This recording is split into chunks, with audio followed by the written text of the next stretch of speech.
Viva Bastardo show, part of the Hagerty podcast network. I am your glorious and majestic host, Mr. Enthusiast. Today's guest is Bradley Price, founder of Autodromo, automotive themed watches. We have a very wide-ranging conversation. We rename cars. We talk about the Fiat Multipla and why it should be the next big thing. What else do we talk about? We talk about all the various emotions that cars can fill you with, primarily rage on a regular basis. So let's get into it. What? Surely Mobile One will want to sponsor me now. I always had you more pegged as a Valvoline guy. Pegged. Quaker State? I had to put oil in the Audi the other day. Wait, you did mechanical You work? put oil in a car? Yeah, because it's been saying you have to service me for like a month now, or maybe two. You're such a narcissist. You won't even service anyone. What's in it for me? I said to the Audi. And then finally it said you have to put oil in the car. So I had to stop and then find the oil hole. Wait, you stop when you put the oil in? Yeah, I do it while I'm driving. You just open the hood, like if I can. Lady, hold the wheel. I'm concerned that your car was overdue for service, and then it just said, "Just give me some oil." Yeah, I mean, but I had the Subaru for 15 years. Never had a give me some oil alert. It probably didn't have that technology. That's because Subarus are designed for people that have no sense of how to maintain a car. This is why I should just only buy own, Japanese cars. Only own Subarus from now on. So wait, how long have you had the Audi for? A year and a half. Have you done an oil change yet? Yeah, I did one. Okay. What's the service interval? Every 6 weeks. I don't know. Like, I feel like you've done one. Like, I mean, how often are you supposed to do an oil change on an Audi? Every 5,000 miles. Here's a follow-up. Is it a lease? Yeah. Yeah, who cares? It's going to be somebody else's problem. Yeah. See ya, suckers. I find it very freeing to have a lease car. This is my first new car I've ever owned. Yeah, I until I moved out of the city, I never had a new car. Yeah. And then, even then, when I first moved, I had a used X3. And it was actually really good. But I spent so much money fixing stupid shit on that car. It was a 2006. And then I was like, I'm just going to get a lease car and then turn my brain off because I got these old cars to deal with. It's enough. And then to have to worry about... Didn't you get a Yukon? Or an Envoy? I think you got the Envoy. Yeah, I got the Envoy. It wasn't big enough, though. It wasn't big enough. What's the one they made? No, GMC with the lid, the window that slid back on the top. That was cool. It was like a variation. The Colossus? No, it was a Buick. No, it's GMC. Buick. It was the GMC Gargantua. Maybe the show car that did. Or it that was like an the Oldsmobile Bravada. The names are amazing. Hold on. Bravada. Okay, let's just brainstorm quickly. If we're going to come up with a new name for an SUV. Ooh. What about the Gargantua? Gargantua. Gargantino. Well, I always love the Armada. I know, but you know what? You know what's ironic about that? There's a writer called. Oh God, I just forgot his name. English guy. Shit. Anyway, he wrote a book called London Fields years ago, like 20 years ago, and he invented names for cars, American cars, and one of them was called the Armada because he was making fun. Yeah, and of course now, like the Canyonero in The Simpsons. How about the Medulla Oblongata?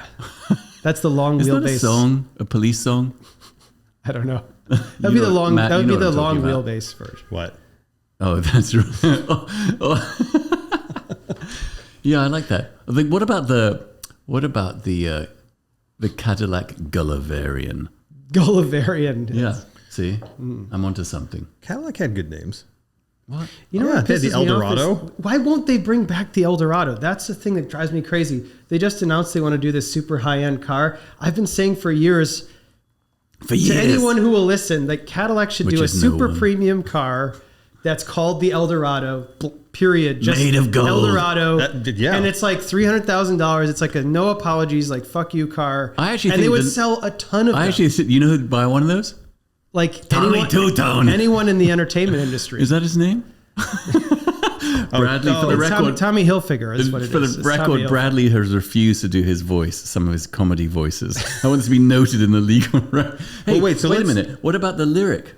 The new one. I actually think that's pretty good looking for it. No, all the Cadillac show cars are good looking. No, that's a production for years, car. They've been. Don't you think? Ever the Lyric with Q instead of a Yeah, with a Q. Yeah, it's beautiful. not bad looking. I think they looks should really finally nice. get rid of that weird C-pillar, though. They've been kind of keeping that alive as like a styling cue of Cadillac, which is Right. that big, thick C-pillar, which... No one likes a thick C-pillar. No. No, Also, but I it's wish- I like, it's wanted to kind of get rid- like I wanted to- they're kind of forcing it into the design now, where it's Thank not you. really wanting to be there, Right. It's like the Hofmeister kink. which is totally gone now. Yeah. Do you know what that is? It is. That's on the BMWs. Excuse was me. a thing. What formerly of BMW. I want them to get rid of actually the Cadillac logo. I feel like I take umbrage with that whole like plate with the all of it. I just I don't agree. I don't like it. I just don't like it. It just looks bad. I think it's just that I'm over it. Well, same with the Buick logo, with the little like The little flag, the little- regatta three- flag? The little Oh, yeah, three, yeah. I got a better idea. It's a terrible logo. Get rid of Buick. Well, yeah, especially. But now that octogenarians I across don't the know country if would be up the in arms. Chinese are still buying Buicks or not. Now that I don't think they are. we're not so popular there anymore. I don't think we can get them in the country. They should definitely kill them. Does Buick still make stuff? They do. Well, they were making tons of money for GM in China. That was Many like years the ago. number one American car in China was the Buick. Wait, do they? Who makes the Uber cars? What the airport cars? What was that called? That like standard like limousine thing you get in?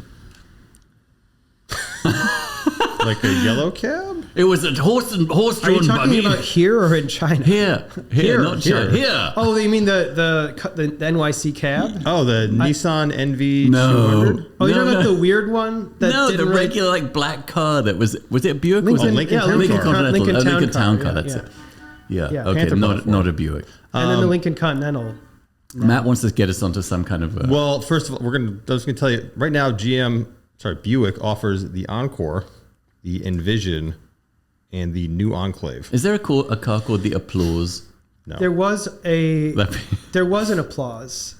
about the Honda? Wasn't What there? about the Wasn't Honda? there like Renault had a car called the Applause. Applause? Daihatsu. Was it? The What Daihatsu about the? Applause is a compact car manufactured by the Japanese How about automaker the Daihatsu Menopause? from '89 to 2000. I think Subaru should make a Menopause. The Subaru Menopause four-wheel drive. Yeah. I like that. And show got canceled. What? What about the Honda Golf Clap? I feel like I would love to be in a naming agency. Well, Do you so know that I used to be. Do you know that I named JetBlue?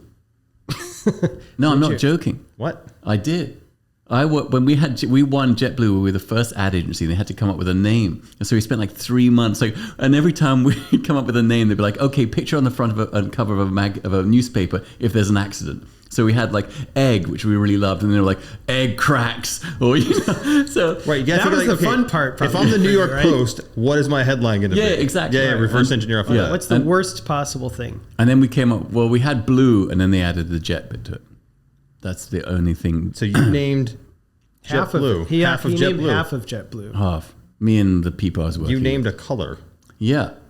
We just ran through all the colors. So that one. And you're like, oh, wait, Orange. sky blue. Brown. No, it's airplane blue. Yeah, it was, What's in the sky? it was real lead. And how much did they pay you guys for this? Oh, Like $20 I had million? like I got like Too 3 much. Hamptons houses out of that naming session. It was an hour of work. So I just want to say thank you, Bradley Price. Thank you for coming down to the nexus of blather, the Viva The Bastardo, nexus of blather. the nexus of blather, to Blatheropolis. Second time. Happy to be here. Are you? Happy to do this again. Do you know I was talking to Lulu. You know that phrase, "Are you though?" So I was reading this article in the New York Times, and it was talking about how there are so many phrases in. Has this started now? Yeah, we've been Okay. going. Oh, okay. Oh, okay. we've been We going started- we've been going for hours. Wait, the Subaru Menopause? That's, That's that's in. on. Oh, That- So there are so many phrases in literature that you never really know what the meaning is in like 17th, 18th, 19th century literature because you can't hear how they were said. yeah. Like if you read "Are you Like- though" in a phrase on paper, you wouldn't know what it really meant. Right. But because there's now video record of people saying it, they will understand the context. That's true. That's the end of that. You thought of that? Or Lulu? No. thought I of read about that in the Times. that? Oh. I thought your daughter was a genius. No. She's just interpreting shit. That you already No, that thought would of. Oh, I hadn't thought about that. Good insight, Lulu. Here's my tax returns. I thought you didn't pay taxes. Shh. It's all offshore. It's all offshore. I take a loss. That doesn't help. Yeah. I take massive losses. He takes a cigarette boat to visit his tax returns. I do. Do you remember? I was watching. Did you ever watch Miami Vice? You know, I never did it as a kid. I don't know if it was I wasn't awake at the right time because I was a kid. I just never saw it. But then I've watched a few episodes as an adult, and it's so good. It's amazing. I was watching so well filmed. It's beautiful. One of the YouTube holes I was down this week was like top 10 musicians who are on Miami Vice, or top like Jan Hammer. Yeah, no, but they're amazing. Jan Hammer. It was on there. Phil Collins and Yellow. Do you know about Yellow? I love Yellow. They won? Yeah. There's 2 songs that are like killer from Yellow that are on the show. No, not that one. It's one is called Lost Again. Right. And it's, can you do a little? It's like the sun blowing. Oh, I know. I love that song. I love that song. Yeah. I heard that first in Amsterdam. That song is so good. And then it's like over a scene where like Crockett is racing to like the cigarette boat, avoid a bomb going off. Right. And then like it's kind of building up to this bomb scene. That show was like, to be in England in the 1980s was generally kind of aesthetically a fairly miserable place. Like it was a bit grey. But then Miami Vice, it was like I don't know, like going to the zoo, or like going to another planet. It was, the whole thing was so beyond like anything that I knew in England. It was mesmerizing. It was exciting cars. It was speedboats. Yeah, but people look good. Colors. I mean, everyone's gorgeous. Everyone's dressed really well. Yeah. And The food wasn't brown. That's right. People had teeth. Well, you remember the Phil the Shill episode? The what? Phil the Shill. I always think of you because Phil Collins was in it as a character, and he was like a drug dealer guy that was like ripping people off. So they called him Phil the Shill. And that was the episode that had the Iraqo in it, the white Iraqo. Oh, that's right. Sorry, not Iraqo. The what came after that? The Silhouette or the Jaramara? Yeah, the Irama. They have a Irama. Is that actually is a very cool car in person. Is it Irama or Harama or what? Harama. Harame? Like the fish? Macrame. Yeah. Okay. Well, so Jarama. Okay, so now that you've been watching Miami Vice, so what's Bradley do? Since we introduced him last time when he came here, and then we had the files incident. Talk to George Soros about the files. So Bradley is founder and of the most magnificent independent watch brand, Autodromo. Thank you. You make automotive inspired watches. They're beautiful. I mean, I'm always in awe of your kind of OCD levels, attention to detail on the. Oh, thank you. This will conclude the soaping up part of the conversation. That sounded so good in the earphone. Yeah, soaping up. Soaping up. Well, thank you. No, I mean it's true, man. And so didn't you just celebrate your 10-year anniversary? Yeah, 10 years. It's been a pretty wild ride. Right. I'm still doing everything myself, which people find hard to believe, but it's kind of partly intentional and partly not. But well, you don't want to relinquish. I'm too much of a control freak. Right. But I also that also translates into like I really want to take care of customers too, and like make sure everyone's happy. So it's like both a design thing, but also like a customer service thing. And you're a giver. Everyone I know though, who's like a small business owner, it's like, oh yeah, when I hired people, that's when it stopped being fun. Really? That's when the shit started to really go. Oh, I would love to hire people. Yeah, but then you have to manage people. Yeah, then you have to manage people. True. You got it's like then it's like what was he saying? He was like, well, then your problem becomes managing other people's problems rather than managing the company. You're like now you're solving these issues that people have. They're not motivated or whatever. Right. And I thought, like that does sound like kind of a drag. Well, no one's going to care as much as you do. Exactly. Yeah. But obviously there is a limit on how much one person can do though. So it's like, it is pretty exhausting. But you just came out with a new one. What's the new one called? Yeah. So this is a reissue. Yeah. This is is that the one before the is that the one before the reissue? What was that? Is that the new? This is the newest one. Okay. It's a reissue of my first ever watch. Right. But I couldn't leave well enough alone and just reissue the watch because it had like a quartz movement that I in the end didn't like. And it had a bunch of other deficiencies that like became apparent as I got to be a better watch designer because it was my first time designing a watch. Sure. So I wanted to kind of go back and make the watch kind of the way it should have been in my opinion. Yeah. If I had known everything I know now. But so I kept the dial design the same. Right. But it's a smaller case. It's an automatic movement.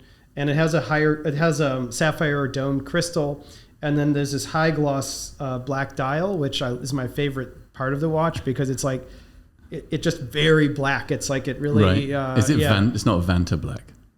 No, it's not Vanta Black. And But there's it's that, close. It's there's close. that strap that I've actually seen on another This is a manufacturer. strap.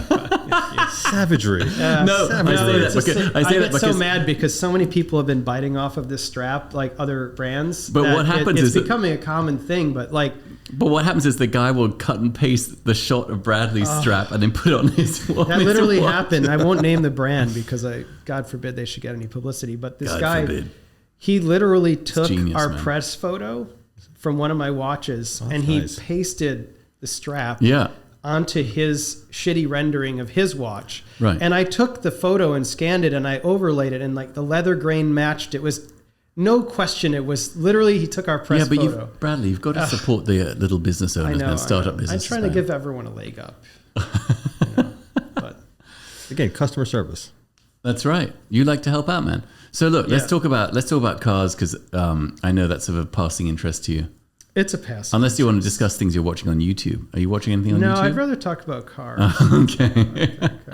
So we have the Renault Alpine A110. Renault, which I love, because I used to have one. So, and it's the I know, most and that was the first one I ever rode in. Wait, can we say that like in regular speak for Renault. Oh, there we go. Renault. Okay, Renault. thank you. It's an Alpine. It's a Sunbeam Alpine. That's right. You have no idea. I've pulled into shows and people, it's written on the side of the car, Renault Alpine. And people are like, oh, that must be a Sunbeam Alpine. It's like they didn't read the first part. You know? Right. It's Because it's too complicated. Yeah. So you have an Alpine It bears no A110s. resemblance whatsoever to a I Sunbeam love Alpine. that car. So how long you had that car? I've had it like 7 years now. I'd Really? say. 6 or That 7 long? years. Yeah. I I mean, remember part of you- the I remember time you it was buying in stasis, Right. waiting to be reassembled because Right. I bought the car and it had been like the guy had started restoring it and then he kind of, I don't know, gave up or something. And so the car was like a roller. And then he's like, I've got 3 engines you could choose from. I'm like, oh, that's great. What do you have? And then he indicates to like the wall of the garage and there's like shelves of parts. And it was none of them were assembled. So then it took like forever. What cogs would you like, sir? Yeah, it was like ridiculous. So then So wait, how did you figure out how to put together an engine from shelves of parts? well, so what I did was I negotiated a price and I said, I'm going to take the car now. And this was someone that seemed, reputable at least. So I said, you're going to put the engine together and I'm going to come back and pick up the engine when it's ready. So that's what we did. Did that take a very long time? Yeah, I feel like it took like a year. I feel like people were like, "Yeah, it's great. I'll have it done in 2 months." And He had a next door neighbor who was an retired aircraft mechanic, and so that guy put the engine together, and then Michel, the mechanic who I eventually had restore the car, Right. He knew who that guy was, and he's like, oh no. But you know what I love? Okay, so let's just give us first of all. There's 2 things. And he took the whole engine apart again. Let's give and he you some rebuilt context. the whole Michel is an Alpine specialist in Montreal in Canada. yeah. But then, secondly, every mechanic always disparages every other. Oh, you went to him? Oh no. Yeah. no, in this no. case, though, he was 100%. Oh, really? It was a terrible. But the reason I did it that way is because I wanted it to be a complete engine.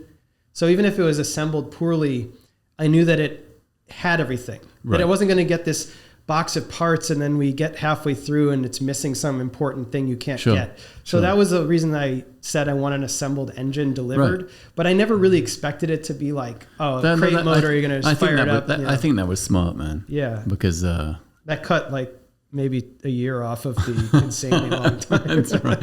So you have the A110, then you've got, of course, the 208 GT4. GT4. Which is, do you want to explain to the world at large? Yeah, well, if you saw on It's a BAT, did you see that? What?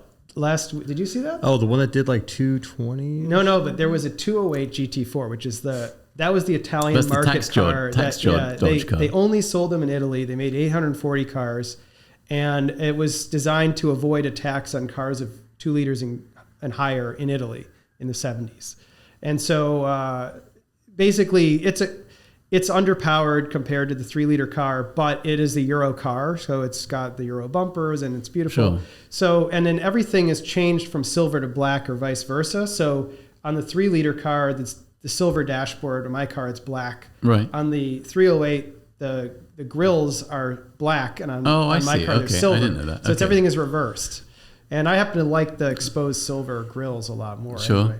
So anyway, this some guy like just sold a 208 on Bring a Trailer Okay. for like 160,000, I think. Really? And it was converted to be basically a fake 308, Right. because it had a 3-liter engine. Oh, I see. And everything had been reversed black and silver, so the interior was silver, the grills were black. So I wonder if that's a price for a 208 or a 308. I just thought it was crazy that someone paid that for that bastardized car. Well, yeah. It had a nice paint job though. What color was it? It was a beautiful silver blue. Oh, that's it was a really nice car, don't get me wrong, but it was just like, that kind of money, that's like all the money, you know, like you could buy like a really like minty. I mean, is that what a 308? I had a 308, which I sold for all the money in the world at the time. And that car was a far nicer car than this. Because that was a proper 308. It had been gone through by Caribou Engineering. I can't believe you remember that. I remember that car really well. And remember, it had been in some. It was had in been the in University like of Texas. Yeah, as like they used it as like an automotive whorehouse for students to learn on. How you doing?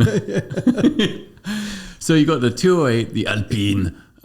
Yeah. Oh, what's the Giulietta Spider? Yeah, but what's the one that's at Santos shop? Oh well, that's the most special car that I have. That's right. I love that thing. It's a. I love it. But I don't remember what it is. Whatever it is, whatever that car is, I love it, man. I've always loved it. It's an Abarth Simca 1300 GT. Yeah, silver, and it was originally red. Yeah. At some point, somebody repainted it silver.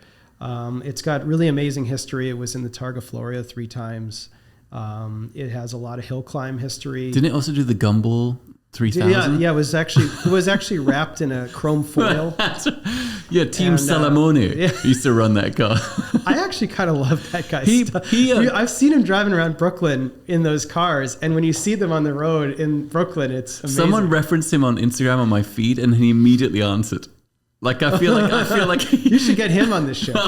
Wait, isn't he like the Long Island like divorce lawyer? Yeah. Who has his wife he calls the concubine. She's wearing like a super skin tight jumpsuit. Right, very problematic. Yep. Well, for not for him, clearly. Culture in general. Yeah, Like just but for the world at large, maybe. Okay, so you've got. Anyway, it has a lot of hill climb history. Right. The coolest thing about the car, the reason that I really felt like I just had to have it when I first saw it, was on the steering column, there are still all these lead seals from scrutineering of various events in the 60s in Italy. That's so cool. You know, they would, put this little lead seal and like press it. Yeah. And it's got like 20 of them. Really? Hanging down. Yeah, and they're still there. And you never see that. Right. And I was That's like, cool. oh my God. That's amazing. So yeah, when I saw that, I just...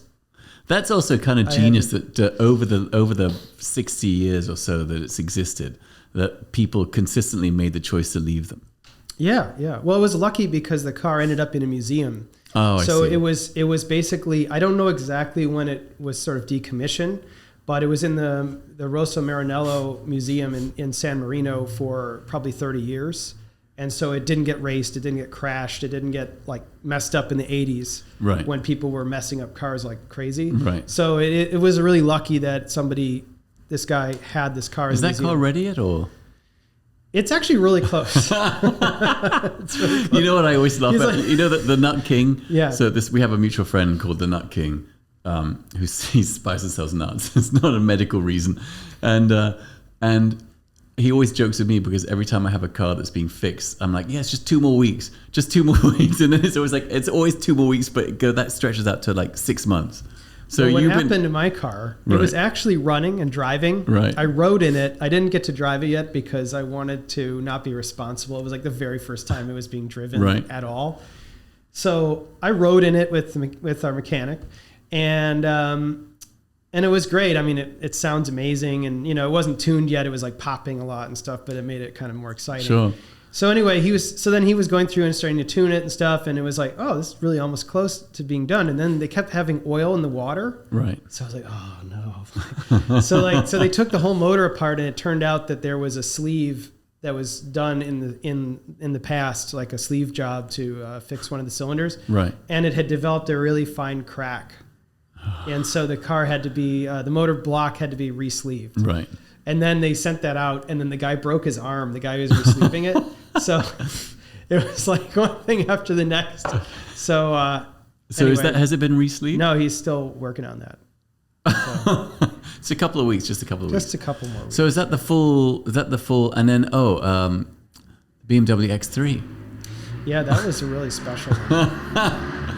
Don't worry, it's the bird song of New York, man. That sounded like it was in my head though. I don't hear it outside. There's nothing outside.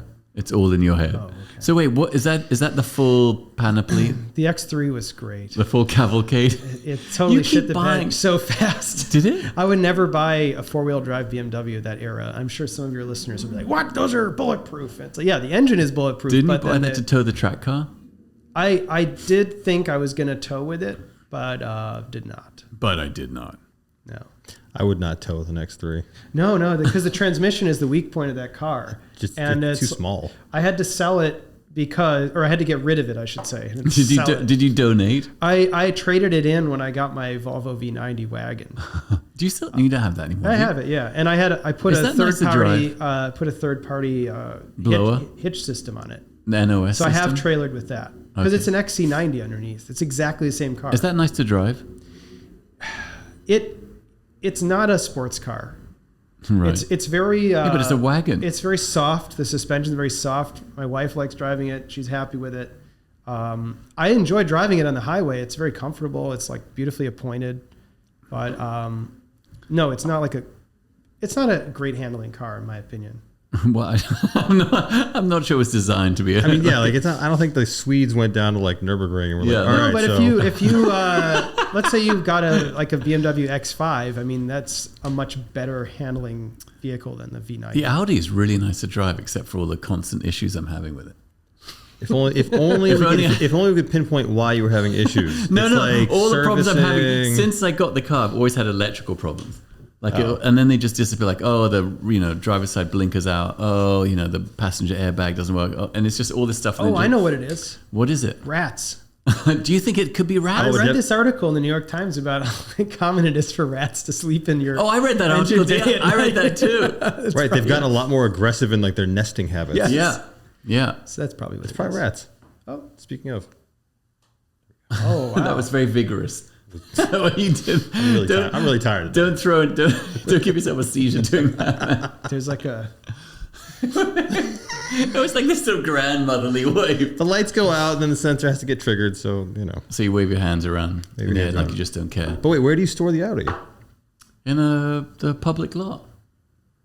I would. The rats theory is not a bad theory. If it's electrical, that's not a bad But theory. since I owned it, I mean, maybe They probably have factory installed rats. Maybe do you think it's factory? Oh, it's a factory option rat. Probably an option. Do you think get the bubonic plague factory option rat? Maybe. It just blows the fleas into the car through the AC unit. Nothing would surprise me at this point. Yeah, I know. Thanks. Okay. Thanks for coming, man. Well, good to see you. Take care. So wait, didn't you have like a classic Mustang? I do. Oh, that's I do. right. Yeah, I have a. It's one of 600. Here we go. Go on. Tell us why. No, hold on. I'm going to pull from memory from the first time you came through. It's a K-code Mustang, is it That's not? right. It's K-code. What? What? K-code. I love saying K-code. Is that the like It's official way like to a North Carolina auctioneer guy. Like, that's a K-code. I always like saying it that way. So But, what, is yeah. that special a K-code? Yeah. It's very special. Why? Very special. Very special, Phil. It was the factory high performance version of the Mustang. Oh, I see. So Okay. it was all the Shelby Mustangs were built off of K-codes, and so it was like the highest performance variant you could order from Ford, basically. And How many did this those is a they very. They made a total of like Here we- 13,000 cars from the first car to 67 K-code cars. of K-codes. That's out of like a million Mustangs. So it's Okay. actually a really tiny percent. Actually, Phil. I'll have you know. Do you not actually have a But this silent car fuck is you? a 64.5 K-code, which is really early, and It it's one has- of the first 100 cars in the Doesn't it K-code have registry. so Very it's pretty cool. unusual door sill trim, if I'm not mistaken. How did you know that, Phil? I mean, I'm a big Mustang guy. Yeah, it's got square corners on it. Square corners. What's that? Square corner. The 64.5 cars have square corners on the door sill plates, and the later cars have rounded I corners. love that. I That's know. genius. It's so stupid. So how many do they make with square corners? You have to know. That I don't know. What? I don't know. I mean, we don't have a good way That of all knowing that. 64.5 cars, I think, had the square corners. So But K-code is like for Mustang people, that's Well, it's like getting an M car, Right. basically, or So how a is that? Veloce How if do you you're an like Alpha guy? Veloce? It's like that equivalent of that. How do you like driving that compared to the other Italian? It's really nice. stuff? It's a nice change. See, that's the thing with my cars, and we can get into this, but about like why you like certain things. Sure. Right? But I like a collection where each car gives you a different emotional experience. Yeah. Gives you a different like time period. Like what? Which one different, fills like- you with? Is there one that fills you with rage? No, I wouldn't buy a car. The X3. I was looking The for X3 something that would fill me with a lot of anger. Actually, it's really funny because when I first got the X3, I was so happy with it because it was I'd never owned a modern car. Right. 2006, it felt like, oh my God, this is so Look at nice. this. There's a radio. I got heated seats in here. It's Right. like, you know. Right. But no, I like the idea of like time travel and about being transported to a different place and time. And so each car that I have in my collection, it's really important to me that it like gives you a different feeling. That's Right. why I can never understand people that collect like Only a million like variants. 964s. Yeah, like Right. oh, I have like 12 different 964s. Right. It's like It's funny actually you say that. 'cause I know was- that they're. I know I get it. It's like different colors and it's cool, but it doesn't do it for me because I want to have a totally different experience. I was thinking about this yesterday because I went from a guy who was all Group B to now I'm doing the Bradley collection. So I have the Pajero, which is like an off-road Jeep kind of Paris-Dakar thing. Then I've got the Chamal, Yeah. which is a GT. Yep. Then the Jag, which is a sort of supercar. Yep, yep. The Guara, which is like a concept car, bit of lunacy. Yeah, it's like a design piece. So they're all kind of doing different things. Yeah. Which is interesting because I've never owned a collection. Well, you had when I first met you, you had a bit more variety because you had a 246 Dino. Oh, yeah, that's true. You had the Flaminia Zagato. Zagato. You had. Don't you feel like half the reason to own Italian cars is so you can say the name of it in like a ridiculous voice? No. What? I've never seen it marketed as such, but I feel like for me that's such a great joy. I just find it frustrating because then people like they get think mad. you're like pretentious or something. You know what though? Fuck it, man. You got to lean into it. Like the Lancia Flaminia Sportzagato. Like, no one's gonna think you're pretend. They may think you're crazy. Well, I have people that I will remain nameless that are constantly like, "Oh, how's the Alpina?" Christ, it's not an Alpina. Right. Yeah. And you go, it's a Renault Alpine. Yeah. Do you know how to say A110 in French? A110s. Yeah. Oh, see, you should do it full French. Yeah. And just wait till they go, what? it's a Renault. Renault Alpine A110. just say it like that when they say, what? Come on, just in one go. Like it's like a verbal burp. Yeah. I'll try that next time. Oh, yeah, Phil. Yeah. Yeah. So wait, so what feeling does that car give you? The Alpine? Yeah. That car, it is really special feeling. Like you feel, no, but it's very low. Right. It's super, the steering is just super direct. And like, you move your hands like this much and the car just goes into the corner. It's like the best Also, steering of any car I've ever driven. And you wear it. Yeah. You really wear that you're car. laid back. Your feet are actually up. The way that they designed it, the floorboard is like shaped like this. And so you're actually in a more of a cockpit-like position. Like an F1 sort of You're not situation. sitting down like this. It's like you're the gynecologist. Yeah, you're in Yeah, stirrups. it's like being in an F1 car. Yeah. No, it's true. It's designed to be more like you're in a monoposto. And then also if you're on the passenger side, the floor is also shaped that way. And what I realized is they designed it for rallying. So the angled part of the floor, if you put your feet on that as the passenger, your knees are up and you could put a route book right on your knees and you're kind of like this. Oh, it's genius. And it's super comfortable. So instead of having your feet like hyperextended the whole time and then you're holding this book, like, instead you're like Oh, that's comfortably interesting. I never planted. realized that. Yeah. I discovered it like by accident when I was on Copper State and I was the passenger Right. and I was like, oh my God, this is so comfortable. Right. I can hold this route book. You know what I love about the A110 also is, Yeah. aside from the exterior, which is the most beautiful piece of design, the interior is so above its weight in terms of it's like such a cool interior. Yeah, The like gauges are basically Ferrari gauges. right. Are they Velia or are they? Yeah. Are they Longines? No, they're Velia gauges. And I have the early gauges that have the ring. So Right. it's just like a 250 series Right. Ferrari. That's what I had. I had a ring. Wait, the silver ring around the edge? No, I mean like the numbers are printed on a like Oh, a I see. plastic ring. Okay. Yeah. And then of course the corduroy seats, which I love. I didn't have corduroy. I had the quilty. I think it's Corduroy. Corduroy. Okay, listen. Next time we go, the corduroy seats to totally make it for me, and then the quilted bolsters. Here's what has to happen. Good. Next time we go to any kind of car event and you're in the A110, when you're describing, you have to do the full French. Can you commit to that? I have to smoke. A good one. Alpine A110s corduroy seats.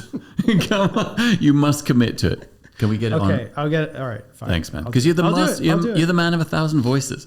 So you're right, though. That car you wear in a way that very few cars I've ever owned.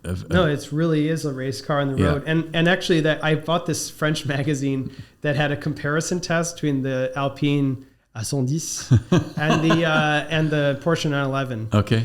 And those are very comparable cars. They're sure. Both rear engine, etc.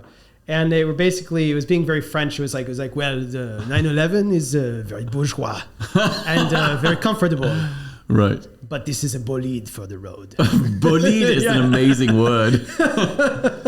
Bolide is like is that a cannonball? Like a musket? I don't know what I think it's it a means musket race ball. car, but I don't know what I don't know what the original, it might mean Right. like a bullet or like a cannonball. I don't I know. would take an A110 any day over a 911 just because I feel like it's such a beautiful thing. And also, And nobody has one. right, and you don't see them around much. Yeah. I miss that car. It's actually been Although it was terrifying really taking on reliable, too. highways. I don't mind it. Mine has a 5-speed. Right. But the fifth gear is not like that long. So you could still like. Well, I found I used to get blown around, like trucks would go past you to go, woo, and you move like 2 feet to the left. Yeah, that is true. It can be like a little bit like that. A little bit of you have to really carefully monitor the tire pressure. Oh, really? Yeah, it's like when we were on the Copper State, we were on the Baghdad Highway. Yeah. And I was driving, and I drove this car as fast as possible, and we were in the middle of the desert. Remember that road? It's like it's really like you're in a Wile E. Coyote cartoon. Yeah. And the cop, the highway patrolman had like waved us past, so he was like behind us, like way behind. So I was like, oh, there's no one around. And I just went as fast as possible. Right. And over like 90 on a 2-lane road, it starts to like float a little bit. It's funny because I did notice that when we played around with the tire pressures in the first day, and we lowered them a bit, and it improved it. I noticed that in the Stratos on the Copper State.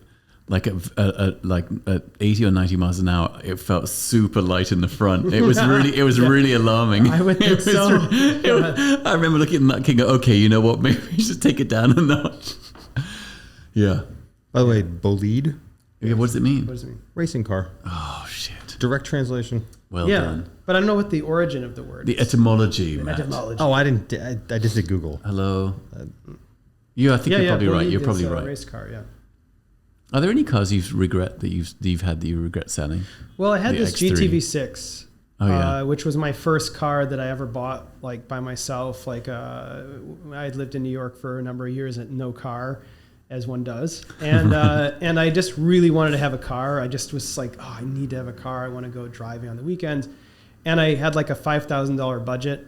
And like that's what color all I was could that get. car? It was red with the gray rockers, and it was like a matte finish paint job, and it was actually like a really solid car, and like really gave me very few problems. It was a really reliable car. That's the same car that Guy has. He has a couple of those, right? Yeah, now he has GTV6s? two. He has one GTV6 and one Alfetta GTV. Which is the yellow one? The GTV6. This mutual friend of ours, Guy, it's the guy of Ultra Bulk. So I drove that GTV6 and it was amazing. They're amazing cars. Well, you had the SZ though, which is the same basic car. But like 50,000 tons heavier. Is it heavier? It must be with all that fiberglass. I mean, remember lifting the bonnet on the S? I will say though that having driven the GTV6, having driven a Milano / 75, right, and driven the SZ that you had, that was definitely the best of the transaxle alphas. Oh, was it? Driven. Yeah, it felt lighter. It felt more like on edge. Right. And I loved it. I thought it was great. The SZ. Yeah. You know who designed the chassis? Oh, I should know this. Oh, see, that's vigorous. Time's up. The guy who did the 037 chassis. Oh, okay. That doesn't but I can't remember his name. Giugiaro. Actually, Giugiaro did design the GTV6, the Alfetta. Did he? Yeah, it was he never wanted his name on it though. How do you know that? Because I was into the history. So basically, when he left Bertone, right, and he went to start Ital Design, and it was one of his first projects that he did like on his own, and for Alfa, and he didn't like how it was coming out, and he was like, I don't want to be associated with this project. Oh, he took his name off the movie, a director. Yeah. Wow. They didn't give him final cut, so he didn't. He's like, forget it. Yeah, exactly. So even to this day, I don't think he looks at it as like his design. Have you ever seen interviews with him? But if you look at the Iguana, remember the Iguana? Yeah. That's Ital Design. Right. It's basically the road-going iteration of the Iguana. It's exactly like the Iguana. I feel like between Giugiaro and Gandhi, they had like 6 designs in their portfolio, and they would just keep shopping them until someone was like, okay, because have you seen that? It takes a lot of work to design a car. No, I'm sure. I could crack one out in a day. But you know that, the Ferrari that ended up, the Fiat X19? Yes. I know. So are you familiar with that? Yeah. So there's a Ferrari that looks like that. I celebrate the man's entire catalog. But do you know what I'm talking about? The Ferrari that looks just like the X19, but a little bit larger.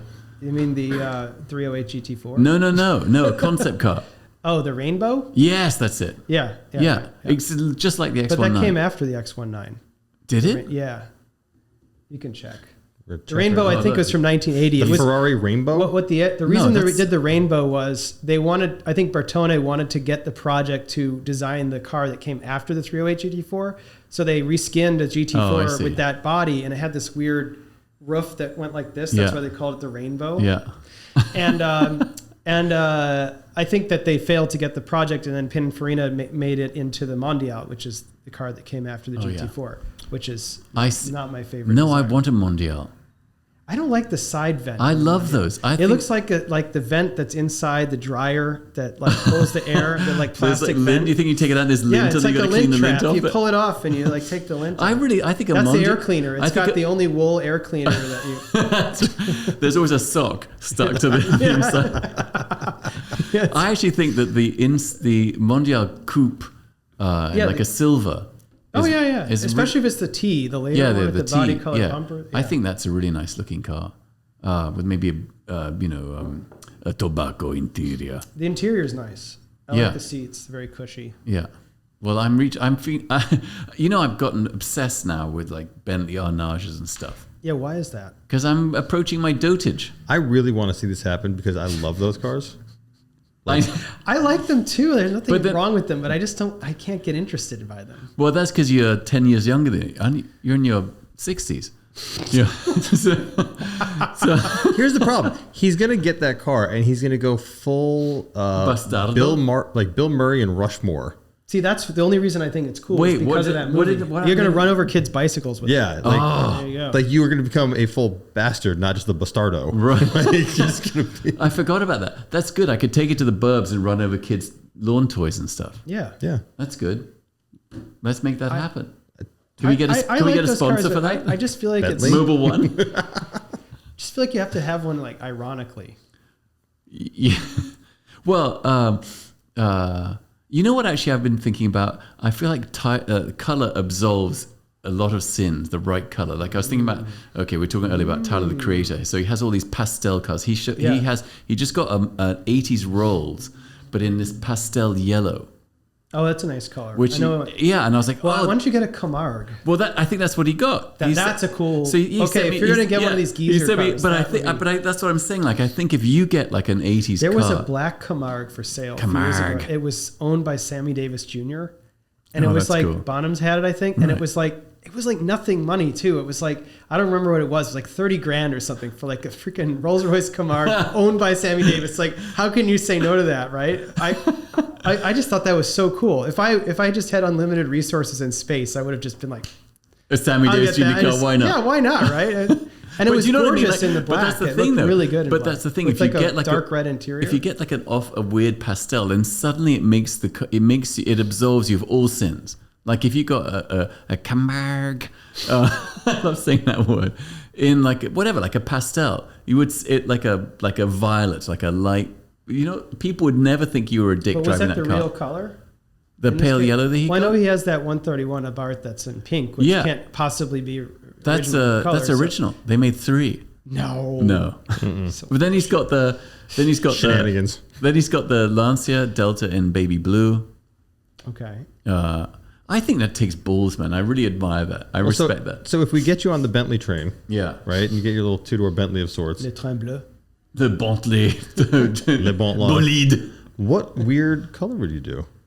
I feel like I've been dying to do a pastel car for years. I think you'd have to go pastel. Like an Arnage, you mean? Or an 80s one? No, like an 80s. Arnage. Yeah, I think the Arnage just it suits you a little bit more. I would Like, get the Mulsanne Turbo, Mulsanne. which was like an 80s one. But I feel like It was sort of the things- first of the new aren't look those of like things the boxy. Oh, right. Where Yeah, like yeah, the Rolls right. Royce and the Bentley were basically indistinguishable Yeah. from each other. But I feel like aren't those just nightmares? Like they never work Yeah. and all the rest of it? they're all, here's a secret. They're all nightmares. Okay, you know what I'd love to do? Get a Bentley or whatever it is from the 80s or even 70s would be great. And then full electric. Because that's really what the best drivetrain for those cars anyway. I mean, that's what it's intended for. That would actually solve a lot of your problems. Yeah. That, Okay, yeah. done. Plus, then they're maybe meant to be silent anyway. That's what I'm saying. yeah. They're supposed to be super. Then I mean, yeah. So Adequate power. No real That's horsepower right. rating. That's Adequate. It's adequate. Plus, That's you right. could then drive in central London with it. Yeah. I think that's the whole use case scenario is if you're like a rich guy and you want to drive in central London at any time. Right. You have an EV It's version pretty, of whatever cool car you like, and then you don't have to pay or you don't have to worry about. It's pretty amazing. Like when I went to LA, the last time I was there, Magnus, I was waiting at the airport. He said, "I'll come pick you up," and he came in his 70s Rolls. Oh yeah. So 1 minute I was just some old What geezer. is he wearing? A bowler hat and a uniform? No. But 1 minute I'm just some old geezer waiting for like an Uber, and next minute there's a Rolls pulling up. I was like, oh, wait a minute. I mean, it was just amazing. It's like seeing people like look, and it's an old one in that beautiful like dark green. It's really a Well, they're very beautiful cars in their they own are. way, but I just don't have any desire to own one. I feel like it's coming for you. It's coming. The closest thing to like that I would want is an Espada. Which was meant to be the high-speed Rolls-Royce Right. of the future, basically. Have you seen the pink one? Oh, yeah. That's I saw cool. that car at Vincenzo's shop years ago. Yeah, that's right. The lady that owned Yeah. it used to service it there. Yeah. And I love that car. In And pink, it's amazing. What did it sell for? It was just on Bring a Trailer like last week. Oh, really? Yeah. It's amazing. Look it up. That's the original color, right? No, she painted it that color, but like ages ago. So for me, that from a historian point of view, it's like that is the color for that car because Right. the original owner. Was she original owner? Yeah, or like she bought it like maybe used. I don't know, but So that car, yeah. which is a 74 Espada Series 3 5-speed, sold for. any guesses? Wait, let's have a guess. and I'm going to it say did sell. It didn't. It did- It met reserve. I'm gonna say- I lied. Bid 2. I'm going to say it went Okay. to 196. I'm gonna guess bid to 88. Bid to 95,000. Okay, so you're way over. You're under 115, 500. Okay. Is that what an Espada goes for now? I think Espadas go for more. I was deliberately low because I was like, oh, it didn't sell and it's a weird color. So maybe if that on that day, if someone Yeah, didn't want, so but I think 120 to 160 is kind of I what would love previous sales. Yeah. This year there was one for 172. it's pretty strong. October of last year, 215. Wow. Whoa. You know, Damn. I mean, I remember when we first met, they were at like Gullwing for like 35,000. Yeah, that's right. but then like Everything was at Gullwing for 35 grand. but like after that, it really falls off on BAT. Like 100 grand. I love that. Like one car will do 200 grand, and every Espada owner in America says they're all worth 200 grand. Well, that was the thing with that GT4 auction. It was like there were a couple of like high dollar GT4 sales, and every long suffering Dino GT4 owner was like, finally my chickens are coming home. That's with right. roost." Well, because it does give you some kind of feeling of justification. Like when some car Yeah, they owns all some- laughed at me, but now look at me. That's right. Yeah. Go home, point out to the wife. She's like, great, sell it. You're like, oh. That's exactly what my wife says. She says, okay, good, sell it. I'm waiting for the Guara. Someone posted some guy on Instagram You have posted. to make the market for that, Phil. Well, some guy on Instagram, an Australian, he has a thread on Instagram. He had posted a thing about the Guara and said, oh, it's selling. There's one selling, I think, in Australia for 560,000 Australian dollars. And I did the conversion. That's like 300 grand US. And I was like, listen, man, if I could sell my car for 300 grand, I'd be delighted. That's a big figure. But you hold 2% of the entire Guara market. How many were between made, the Phil? How many were made? Well, between me and Strahan, 4%. they made 18 BMW engine cars. Yeah, but 50 total, I think, right? Is that the total? Yeah, but that's But it's like a mixture of like coupes. What was and What was the other engine that they used? the Ford. But the Ford engine's 500 pounds heavier. It's crazy. That's like 2 people. It's that's called mechanical grip. It's downforce. Yeah. It's downforce. But how much more power does it have, or does it have less power? It has a little bit more power, but not enough to counteract the 500 pounds of extra weight. No, How can an engine be 500? I mean, the BMW is aluminium. Well, yeah, iron versus aluminum. Yeah. That would Really, that much of a difference? I mean, I'm not sure. iron weighs a lot more per cubic Phil. inch. I should know as a Mustang owner. That's right. American Iron. Okay, so is there anything that you're dying to buy? The Guara. I've always wanted a Fiat Dino Coupe. 2400. Yeah, I wouldn't say I'm dying to buy one. There's nothing I'm dying to buy right now. right. Although I will say that At the moment you decide you want to buy it, then Yale want to buy it. I think that the Euro thing makes a pretty compelling case, though. For As in the low. I mean, it's coming Euro. up again. It's coming Right. up again now, but it's still at like a pretty historic low. So if It you was wanted 1 for a minute. It was like one. Yeah, we had parity for like the first time in 20 years. Yeah. So Some that deals. makes a pretty compelling case to like find something. Oh, didn't you can you talk about, I see. Okay, we can't talk about that. Oh, there's a secret. Oh, are you No, really? We have no secrets. Well, come on then. You can't really? Not Come yet. on. I don't want to jinx it. I mean, this Okay. will air at a later date than today. That's true. So That's true. All right, you don't have to jinx it. No, I don't want to jinx it. Yale said he was looking into getting one. Yeah, I know. Yale. I didn't tell him I was buying it. this mystery thing, buying this mystery thing. It's a thing. It's a car. Wheels. It's a car that I really love. I've been obsessed with low key for a few years now, and now. Is it a cactus? A cactus? The cactus? Renault Cactus. I actually like it's a Citroën cactus. Oh, is it? That's right. Yeah, I actually like the cactus. I like it too. I think it's really cool. Yeah, do you know The there's plastic cladding yeah, and everything. I think that's. They made plastic cladding great again. They They picked up the drop torch from Saturn. I could see you with a Twingo. I love the Twingo. I like a Tweezy or Yeezy. What is it called? Actually, The Jeezy? If you Twinsy? could bring in Twinsy? Twingos and electrify them at a reasonable cost, I feel like you could sell them in New York. Like people would be so into it. You're right. Well, but I mean, they thought they were going to do that with smart cars. Yeah, but Twingos have have much more they style. They have though. shout. They do. The problem is you can't park them like a motorcycle, even though they technically fit parking Well, smart regulations. cars you're not allowed to do. Yeah, you're not allowed to. Can you bring in a Tweezy or Sneezy? Yeezy- What's the it called? Yeezy? The That was the Yeezy? Kanye West coat. How old are they? No, they're super new. But I mean, No, can you you not bring in No. like as a moped or something? I don't think so. I doubt it very much. There's you I have do. something You could about open up a dealership. What is your opinion on Nissan Skyline GTRs? Do you want one of those? No. Although I was talking to someone the other day. You know what the thing is about? I mean, I feel like I'm probably going to get my nuts minced for saying this, but minced. But I feel like I'm just not that inspired by the design overall. Like especially the new ones. I wish like I know the modern Nissan GTR is an amazing piece of kit mechanically, but every time I see them, I just think, it's just a bit uninteresting. Yeah, it's true. I was talking more about the earlier ones. Hokusa. Well, those are sweet. That's I would pretty cool. totally want a Hakusuka Skyline. Hakusuka, that's it. Those are really Yeah. expensive now. I'm sure. Like really expensive. Yeah. You know what I like is I would get a Toyota. God, I can't remember. 2000 anything. GT. No. Oh, that's pretty. Those cool. are beautiful No, cars. no. Yeah, what's they're like the- $1 million though, No, or more. $1 million bucks. No, what's the one with the gull wing doors? AutoZam? Sierra. Toyota Sierra. AutoZam AZ1. No. Toyota Sierra. Well, what about the? Google that because that's where what's his face who did the McLaren F1 got the inspiration for the doors from. Which is what every Toyota Sierra owner tells you. I don't know if you know this, but because it's like Are you sure it was a Sierra? do a Toyota gull wing doors. Okay. See From what comes up. era? The 90s. It's really cool. Did anything come up?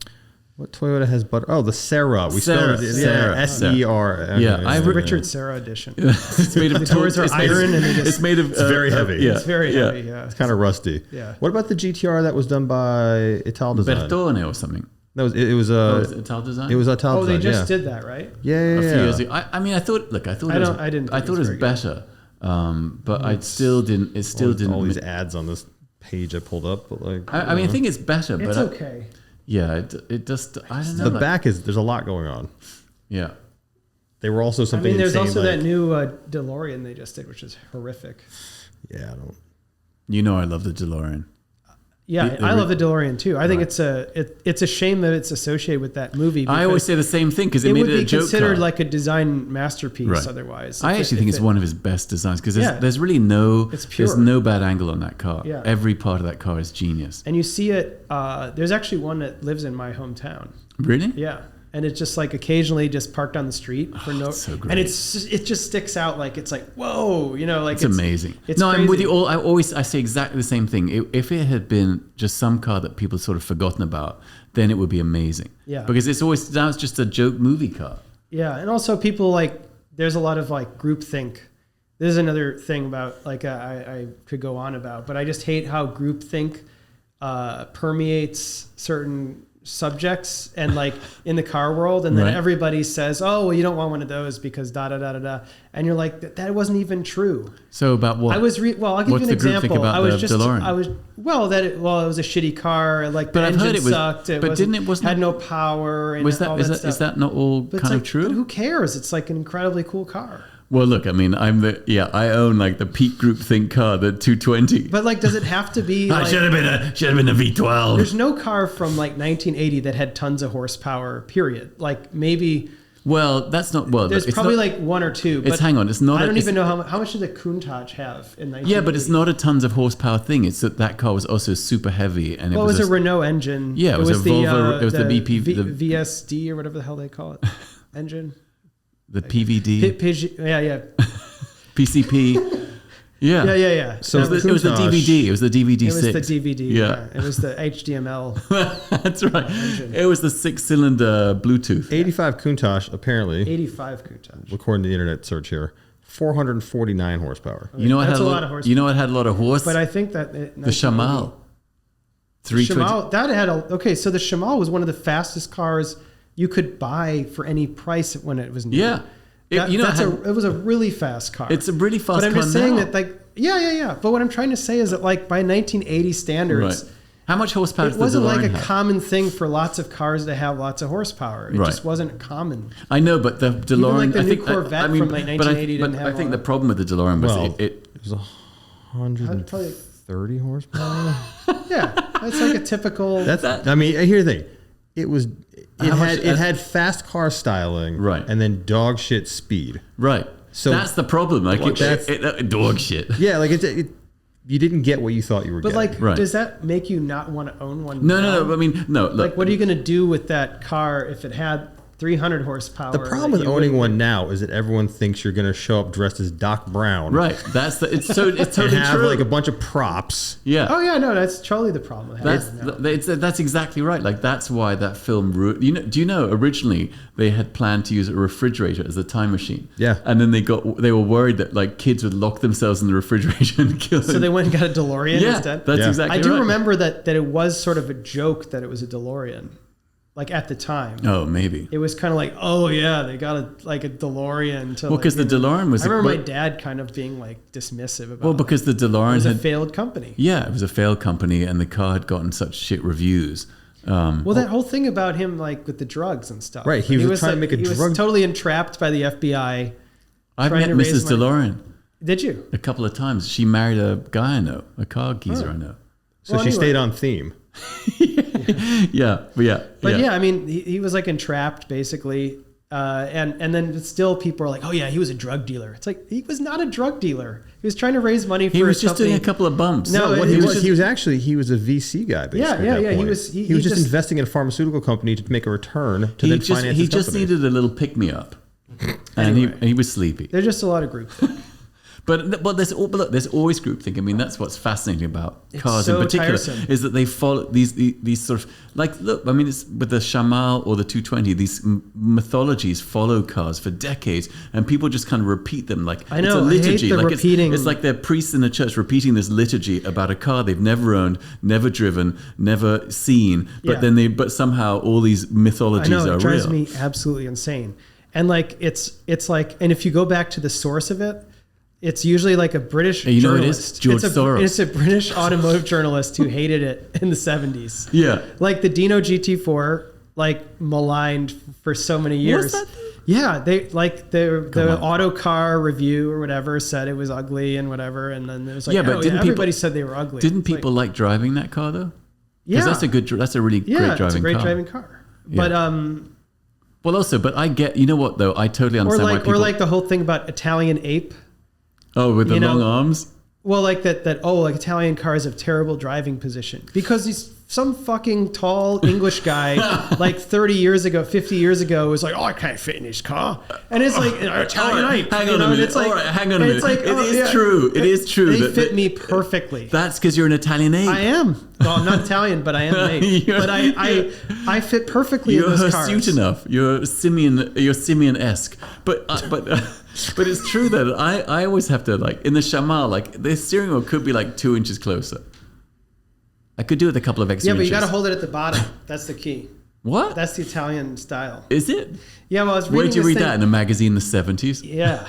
Yeah, Phil. I did actually. No, Yeah, when the I hand position is 7 and 4. when I had do you mean? the, What? I'll tell you the story. Okay. So I was reading about GTV6s when I had one, and the GTV6 has this steering wheel that's at this really weird angle, and people are always complaining that you can't like hold it properly at 9 and 3, and there was an article 10 and 2? describing. Well, 10 and 2 is even higher. It's so 9:15, 3:30. yeah, 10 after 10. There was an article describing this road test the guy did at Bolocco, which is the test track for Alfa Romeo, and he's describing that the factory test drivers were holding the wheel like this, and they were like, you know, like swerving the car around, and they're holding it like this, and they were just driving like this the whole time. And it was like perfect, you know? And I'm like, That's the mistake. And then I started holding the wheel that way, and then the car was awesome. Which car was this? The GTV6. Oh, yeah. Do you think that's maybe I should, you know what, next time I drive the Chamal, I'm going to do that. I'm going to hold it. What is that's that? another Like groupthink 7 thing. and 4? That's another groupthink thing. This idea that you're supposed to hold your hands exactly like this and never lift them off the wheel ever. And like, oh, shuffle steering. Oh, you can't shuffle steer. What are you, an idiot? No. You got to have one And hand then on the wheel and one hand holding the cigarette. I was watching this footage of Jean Ragnotti, who was the guy that Alpine A110s. he rallied the R5 turbos Right. in the Group B. Yeah. And he's like shuffle steering like all over the place. Is and he? he's driving the shit out of these cars, and he's like his hands are like moving around the wheel, and he's got it like this, and he's I didn't even know that it was called shuffle steering. yeah. But it's just another example of the groupthink because people are, I remember years ago I made this video and then people were like criticizing like, you know, keep your hands like this. It's like you're an idiot. But but look, that's how humanity works. People tend to just repeat things they've heard. They make generalizations. They talk about things of which they know nothing. That's just how humanity works. Because it was told to them, right? and it was told to them and handed down to them. And yeah. I mean, I do.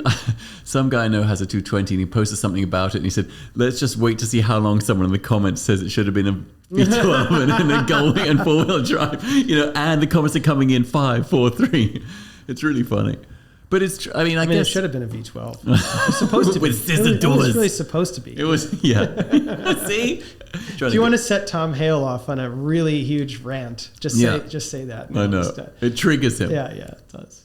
But That's rich. What other cars have mythology like that?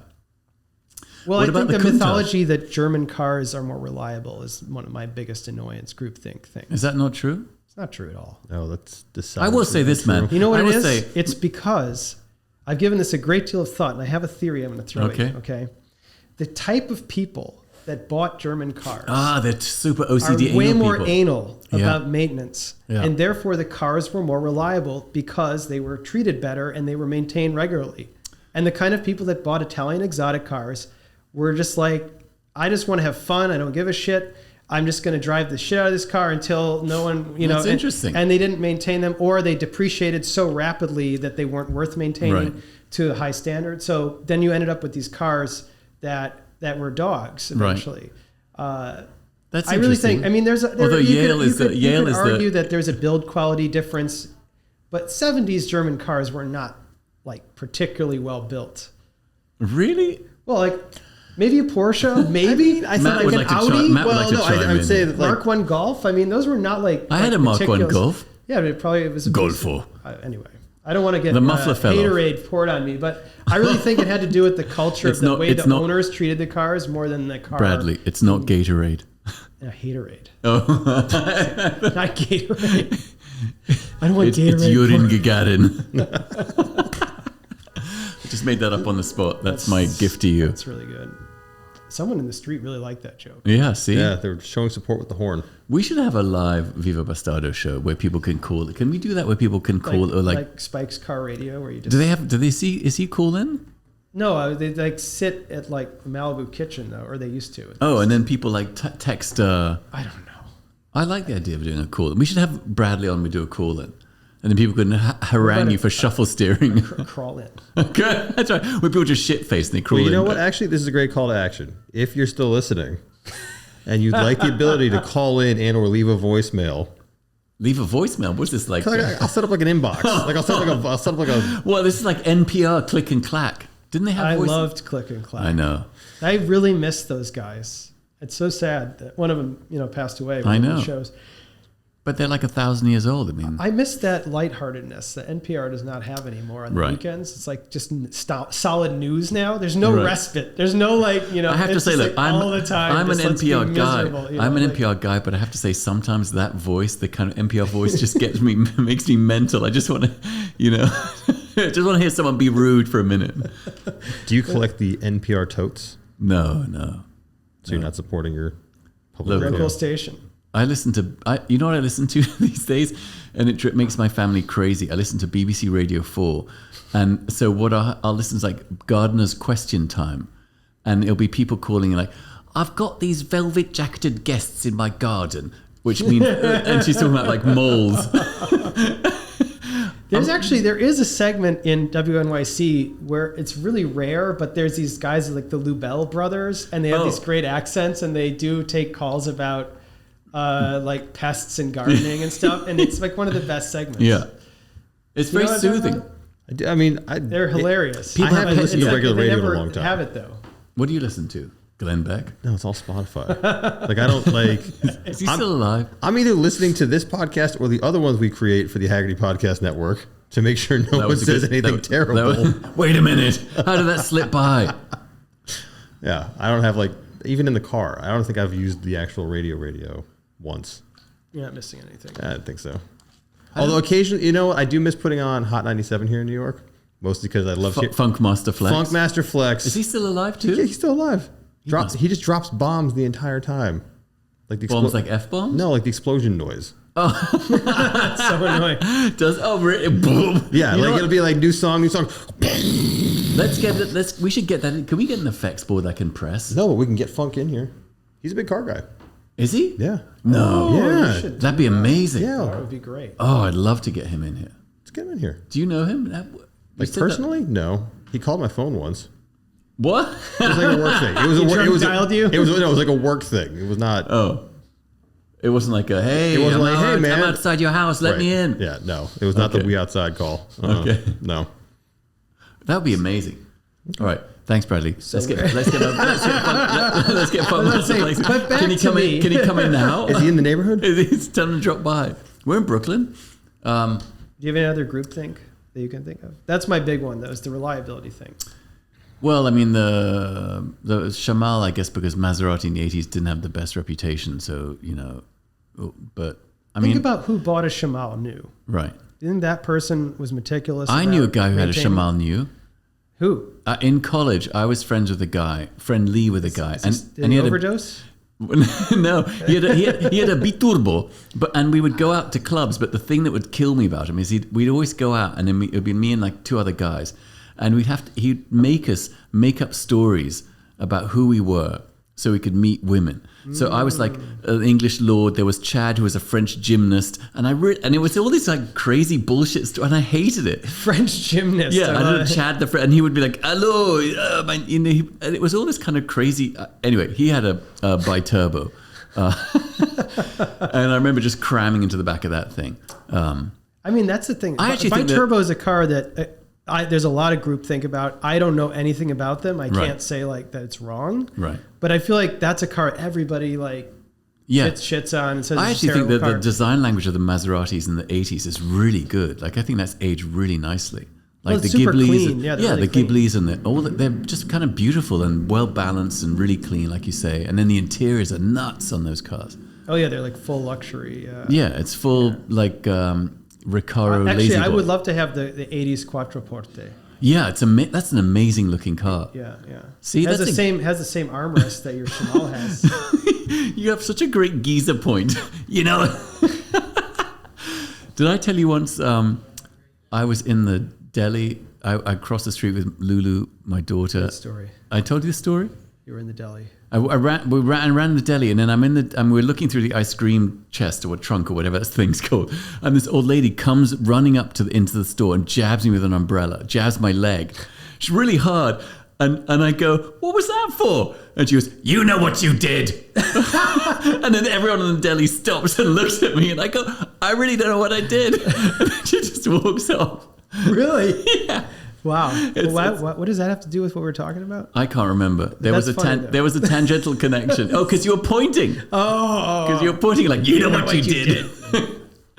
Yeah. How do you feel about the Maserati, the Chrysler TC by Maserati? Ooh. Do you have a picture? Yeah, It's a Chrysler LeBaron that they put like this terrible yeah. roof with an opera window. Roof. That was kind of like the worst of Lee Iacocca's. What about the Cadillac Chrysler. Cimarron? Was that Giugiaro? No, but the Alante was Pininfarina. Oh, was that? Yeah. So the Alante is a cool car. Yeah. That's a very cool car. Can you? I love the fact that they ship the bodies by airplane. Oh, that's right. There's pictures of the airplane cargo bay and like all the. Oh yeah, the Cadillac Alante was really nice looking. Yeah, it's held up really well. It's like the earlier Eldorado. What do you think of the Buick Riata? I remember when Is that the car, Riviera? No. It's called the Riata. You know, actually, I think it's cool. There's a Buick Aurora. Remember Oldsmobile that? Aurora. Oh, Oldsmobile. In which remember? Tom Gale. Did he design that? Yeah. No. That was no. You're right. He didn't design that because that's GM. That would be. He designed. Do you know? He designed all the like Chrysler cab forward cars. Right. I'm very familiar with the Aurora. The Aurora kind of tried to compete with. Did you? Why? Do you have an Aurora? No, but when I was in high before the Land school, Rover? I dated a girl whose Name was divorced Aurora. mother drove one around, and she was one of those kind of divorced moms that wore like leather mini skirts and Right. but like silver Aurora, black leather. I remember it very crisp. Can you pull that up, please, man? Because I think that I actually think bet that was you kind do. of, what Maybe this should be your next car. That's a small I actually photo. think that I actually think the that Riata? no, I think the Aurora wasn't it an audacious design? It was a kind of a beautiful car for it the was a time. design. Oh, that car. I remember the back being interesting though. Maybe Well, maybe I'm thinking of a different car. You're thinking of the Riviera, Buick Riviera. Maybe. from that time. No, I think That was a really cool car at the time. It had Was like the full wraparound interior where there was like a line that No, you're thinking- continued around the whole interior of the car. because this is also a very EV1. Oh, you're right. It Of is them a super little bit. EV1. Yeah, but Yeah. Google the Yeah. Buick Riviera from that same exact era. Dance monkey. So the Buick, Google monkey. The Buick Riata though was the car that, looking back, I think is not particularly good looking. But when it came out as a kid, I was like, "Oh my god, this is so cool!" Really? And I would, every year I'd go to the Chicago Auto Show with my dad, Yeah. and we would see all the cars. I mean, Oh yeah, no, yeah, you're, look at I the am back- thinking. look at Yeah, the back I of am that, thinking of yeah. that one. That was a cool design. it was a very cool design because it had Yeah. like I think they used a neon tube because they didn't have What, had- LEDs yet, and it had like a continuous Really? line. Oh, inside the car. No, for the tail light. Oh, I see. Something. I would actually, you know what I'd love to do? I'd love to resto mod a car like that, where the basic, yeah, like the basic. No, that's a later. It has to be a later. No, it's 95, 99. No, Matt. False memories. You know, actually, okay. Here's what I would love to do. I would like to get an Isuzu Vehicross. Those are I cool. support that because I like those. Those but are really cool. It is very Don't they roll over? They're not really contrarian though. It's already considered kind of cool. purpose-wise. It's also very similar to the Pajero. Yeah, but well, I would say actually the Pajero but the Pajero has like real like Paris-Dakar incredible history, whereas the V-Cross is just like a Blade Runner looking car. It was a cool car. It was a little underpowered at the time, right? But like they're very cool. Like the Had DeLorean. Recaro seats. Yeah. What do what do those go for? Like 10 grand, 5 grand? No, prices are up they're now. more. Are they? They're kind of collectible now. Really? Yeah. Shit. Sorry. You're late. Oh, forget it. Totally late. You're late. Was that designed in the States? Although It might have been designed in California. hold on, I feel like hold on. We gotta be realistic here. You can get one with 192,000 miles in Trevor, Wisconsin, right now for how much do you think? 8 grand. I'm gonna say 12.5. You're Not a penny over. more. You're under $8,995. That could be yours. But 190,000 miles. I mean, it's that how It's an Isuzu. It's gonna go forever. Really? Yeah. I would like. Okay, if I was going to get 2 cars right now, and I had 30 grand. Here's what I get. I get an Isuzu V-Cross, and then I don't know if you can get this, but then I get a S-Class from the 90s, the full super brick. You can absolutely get one of those. I love. I It's gonna bankrupt you. I drove past a guy with in a 90s S-Class. He had the windows down. He was blasting like bossa nova. It was just. It was a whole look. It was amazing. That's awesome. Your boy Rami actually has the 2-door S-Class from the 90s. Oh, What was yeah. that, I mean, if Yeah. maintenance is not an object, there's a lot of stuff that you can If get. rage is no object. Okay. Okay. No, but I mean, like 30 grand. I What would get 2 a cars? GTV6. No, you Again, can't have a car you had already. I really want one again. You though. can't have one. This is part of the parameters, man. Okay, fine. 30 grand right now. You have no other cars. Right now, bro, come at And me. you can't do repeats. Come at me, bro. Okay, I get a Z3M Roadster. Wait, didn't you have one? I had the coupe. I had the clown shoe. You've But those got are it- more expensive. All right. No, an M Roadster. Okay. Which you can get them for like 12 to 15. 12,000 Okay. or something. And then so, some- so okay, that's now- the sports car. Why don't you get a Z1 And then then? you could get something like a cool wagon of some kind. I'm trying to think what I would get. Like a Buick wagon from the 80s with the wood paneling? No. No, Phil. Well, you could get like I'm trying to think on my feet, but I mean, you could get an E30 Touring, I think, for 20. Those are not very exciting choices, But Price. also, Come now, I know, come now, I know, sir. and Come now. It's too And BMW. also now you're just a BMW guy, Yeah, I know, right? which is nothing wrong And with then I have that. to But dress like, up like Doc Brown. that's right. No, I'm trying to think. Okay. Well, the other cool cars, I mean, I still think the Milano is super undervalued for how nice they are. What was that Fiat? Some guy always tags me on Instagram, and he's got that Fiat 2-door I'm just trying to sports think car like realistic. that has that super amazing kind of cut line that goes all the way the length of the car. It's a 2-door sports car from the 90s or 80s, maybe 90s. Well, you're thinking of the Alpha GTV that from the 90s? No, Which had a diagonal line? Oh, maybe. Or you're thinking of like the Fiat Barchetta? Maybe it's the Fiat Barchetta. One of my customers in France, who's a really lovely friend of mine, and he has some really unusual cars, Yeah. but he bought a Barchetta just now. Like, Maybe he it's just the bought one. Barchetta. And he bought it for like, I think it was like 7,000 euros or Let's something see. like are you that. thinking this Alpha GTV? Yeah, those are sweet. I would that's totally not what like I'm thinking. that. It's a Fiat. It's a Fiat Barchetta. I think you're right. It might be the Fiat. But so you know what I like? Alfa Romeo Brera. Oh, that's a nice car. That's such a beautiful car. I would love to have a 159 wagon. That would be the car. That would be my dad car. I find that I love that car, but they're too new to import. The still. 2000s era of Alfa, I think, was peak Alfa design. Yeah, because Don't it you was think? Walter de Silva. Yeah. He's now in charge of Volkswagen Group design, which is why. All right, Rain Man. Well, no, I mean it's why the Right. Audis look like Alphas now. Right. I mean, But if you they- really but look that- at the Audis, but they were for so- the last like 8 years, they Right. look like Alpha sedans. But they were so beautiful So and pretty. delicately designed. Like Yeah, it was just incredible. Like it's interesting. Clearly, they decided, okay, we've got to succeed in America, and to succeed in America, they have to be a more muscular design because no one's going to go for like a. You mean today? Yeah, today. Yeah. I don't know Is what that they're. the- I don't know exactly what they're Did thinking. you find the Fiat Barchetta? Oh, I did, but then you Oh, no, you were can I- talking about something else at that point, so I just kind of moved on. I mean, I have the new Giulia sedan. No, that's Yeah. not it either. Although that's cool. That's very cool. Maybe it's. Anyway, It's okay. a cool car. The Brero would be genius, man. I love that car. I think that's kind of a perfect design. Although it's Yeah. again, okay. I Going back to I actually like, but Giugiaro had a hand in that Brera. did he? Yeah, that was I don't know if he took credit for that, but there was a concept car that Giugiaro did for Alpha with that grille. Right. And then they made it into the Brera and the 159. Oh, interesting. But that was from Giugiaro. He totally authored that grille design. Wouldn't it be great though to Isn't it crazy that the guy is still so relevant? I mean, after all these years, it's nuts. Yeah. Is he still working? Yeah, very much. He texts you all the time. He's hey, so good. Bradley, what do you think of this grille design? Well, you were talking. I was listening to one of your other podcasts. I was one of the people that listened to it. One of the three. You were talking to Benedict Redgrove about Giugiaro versus Gandini. Oh yeah. And I feel like the difference between them is like the difference between Georges Braque and Pablo Picasso in the 20s. Okay. And interesting. like their work from that time is almost indistinguishable. Yeah. You can't the Cubist collages thing. and stuff. Sure. And I think the Braque ones are a bit nicer. Well, because didn't Braque originate the idea of cubism? I think so. Well, okay, but also the point is that Picasso then evolved and went on to all these different themes and styles and looks and so you think Gandini movements. did not evolve, and Braque just kind of like that was his thing, and he like kind of one and done, but like better than the other guy, right? And I feel like Gandini, like he did the wedge car better than anybody, and that he's never kind of evolved and beyond. He kind of never really significantly evolved past that, because even now, like I'm trying to think of like the last car that he really did. I mean, what was it? Beyond the Chisetta.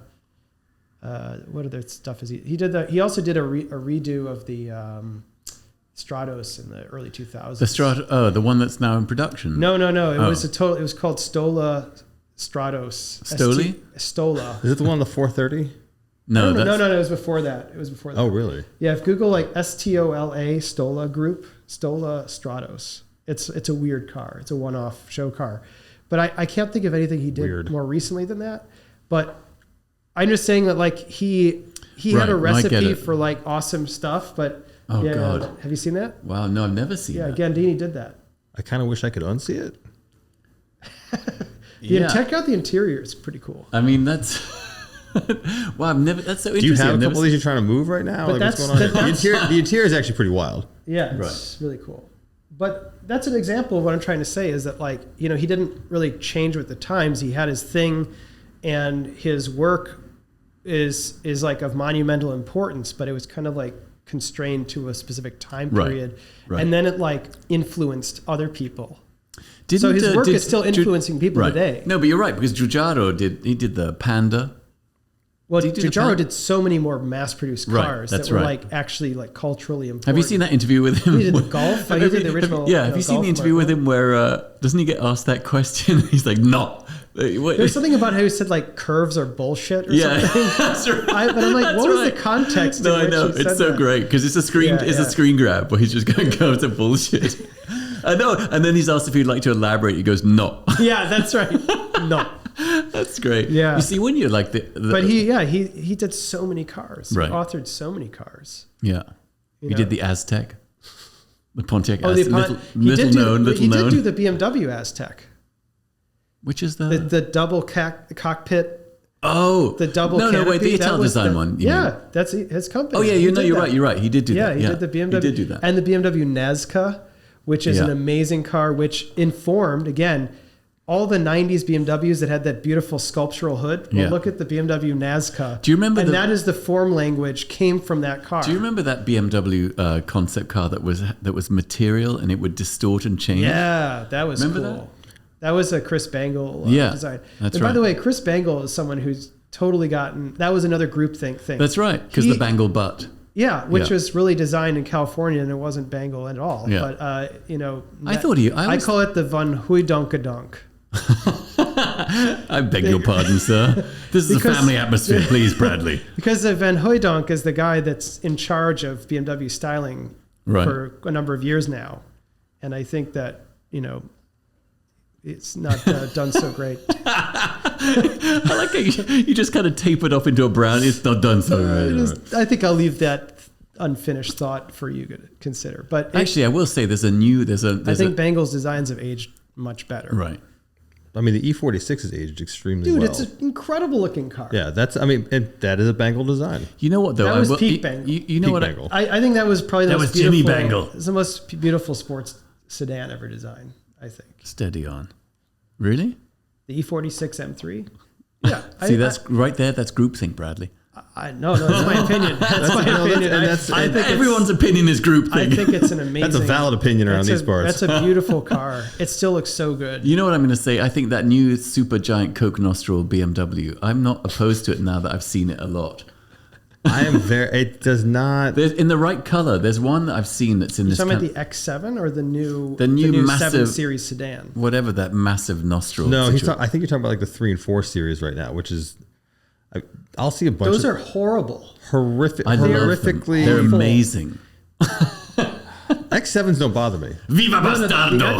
The X7 is ironically. That's so you. You know what? This is the Viva Bastardo show, man. It's contrarian. Yeah, it's Everyone true. says they don't like it. I love it. You end up with a stockpile of really ugly BMWs. I'm going to buy them up and pump up the market and then sell them and make billions.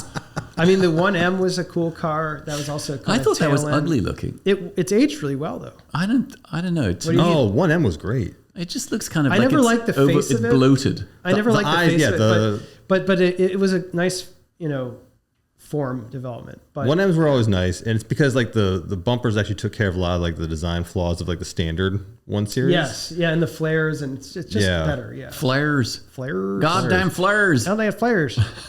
Yeah, that was a good looking car, Yeah, and they've held value. that was kind of well. like and then I mean, I actually don't mind the new M3 with the big grills that everyone hates. That's what I'm talking about. Oh, okay, that one. Yeah. Yeah, I mean, would it be better without that? Yes.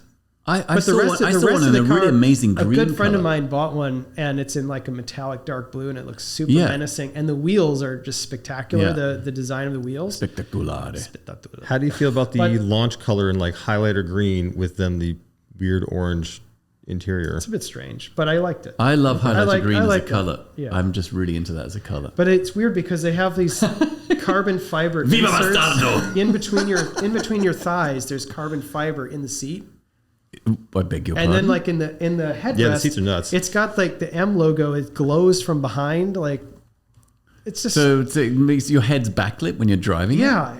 No, like it's just like when you open the door I like see. at night, like the M, What's M with logos the glow. carbon fibre between your legs though? I just find it so gimmicky.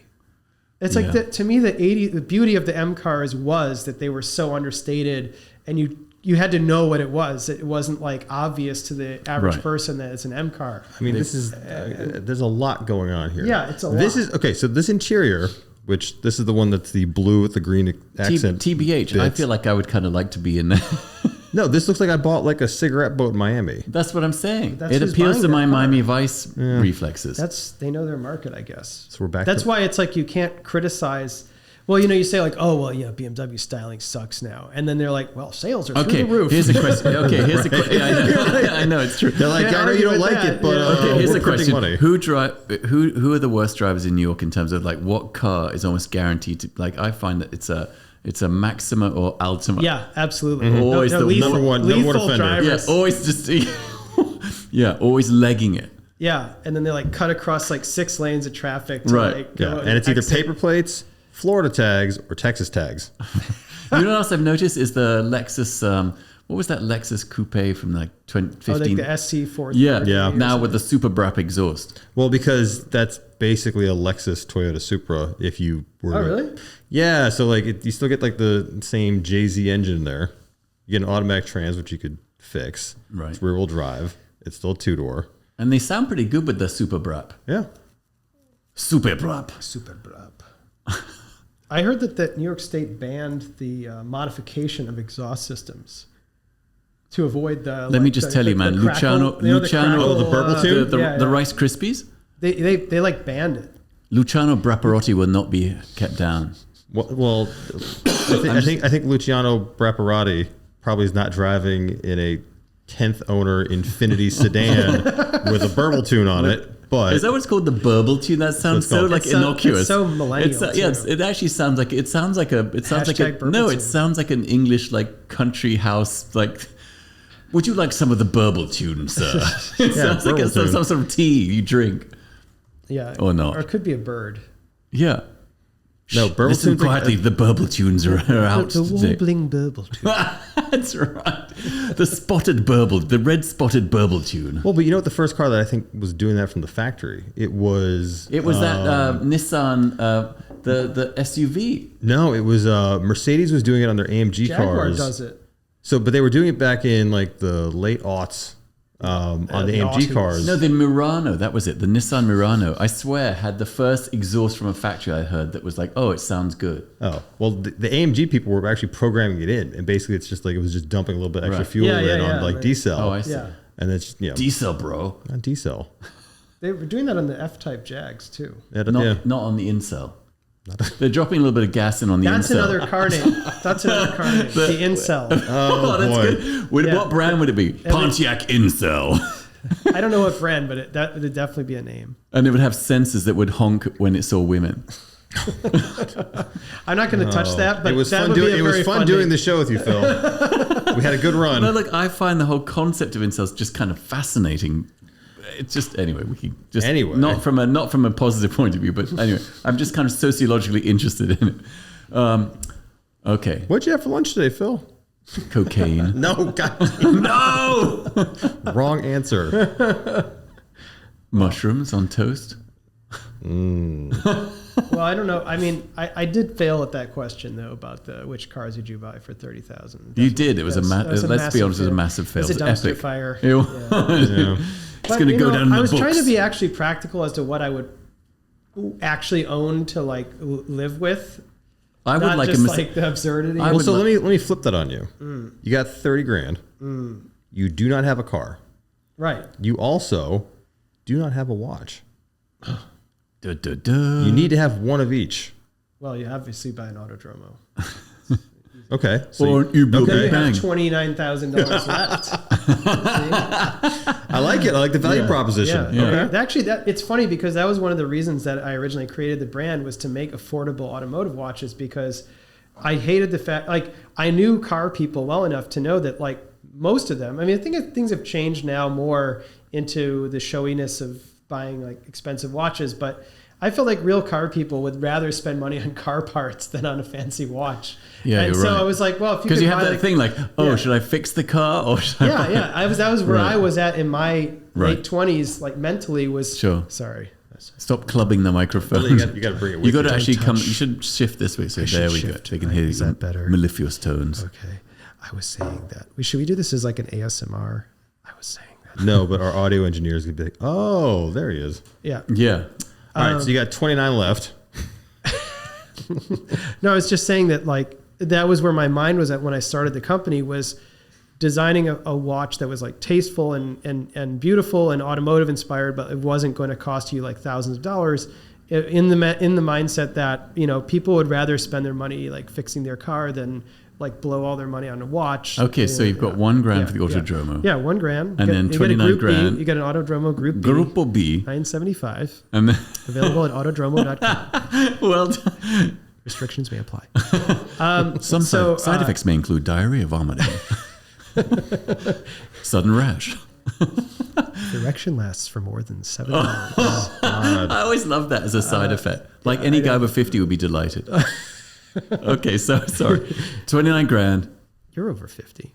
Wait a minute. Were you delighted? I'm still waiting. Okay, so now you have the 29 grand left over. You don't have any car. You got no car. You got no So car. this is your primary transport. Yeah.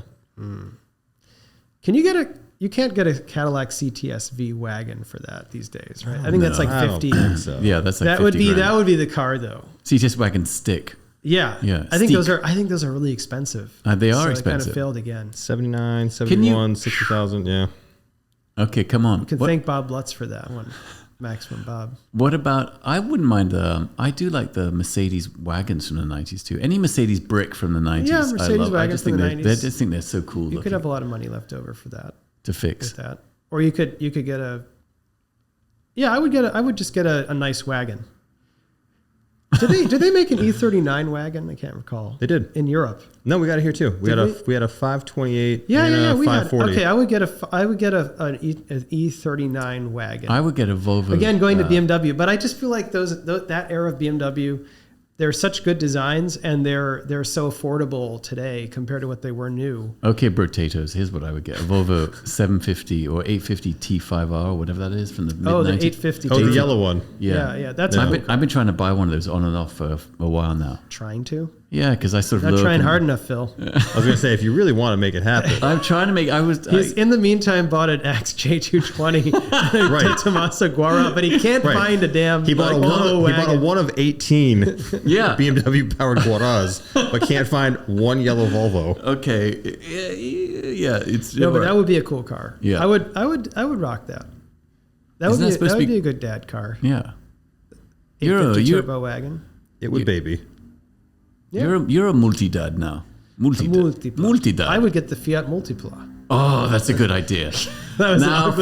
That was an ugly car. Finally. No. Huzzah! What do you mean, man? That is a great. Viva Bastardo. I remember when that car came out. The explosions. Yeah.